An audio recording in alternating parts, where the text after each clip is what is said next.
morning, church.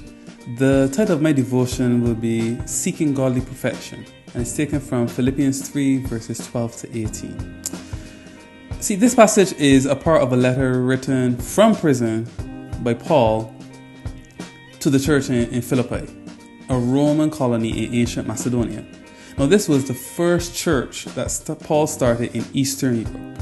Now, as a Roman colony, Philippi was full of retired Roman soldiers and officials, and it was known for its particular brand of patriotic nationalism. Seems familiar in these times.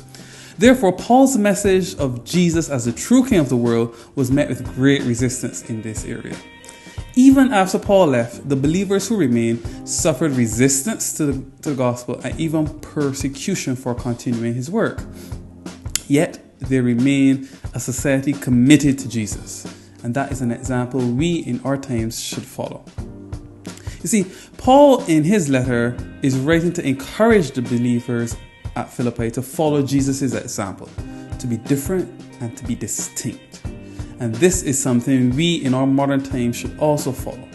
He is encouraging us not to be caught up in the rituals of a religion as a ways or means to our salvation, understanding that there is nothing that we can do to earn our salvation. You see, Paul, back when he was Saul, thought that his righteous adherence to the Jewish customs and his persecution of the early Christians would give him status and privilege in the religious community. His encounter with Jesus caused him to see it as nothing more than trappings. He even called it filth. He saw that the true way was to follow Jesus' example of sacrificial love. Which also leads into him telling us that we should seek godly perfection. You see, even though it may seem unattainable, we should strive to seek this perfection. Paul is telling us that not even he obtained this goal of Christ-like perfection, but that we, like him, should continually and be ever striving for it through the way that we live our lives and our actions, trying to reach this state. We should not be dissuaded by those who may reject the message of salvation in pursuit of earthly things.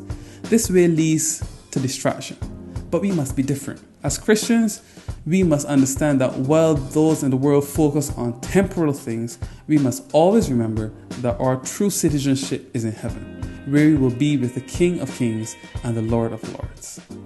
Remember, loving like Christ is different to religion.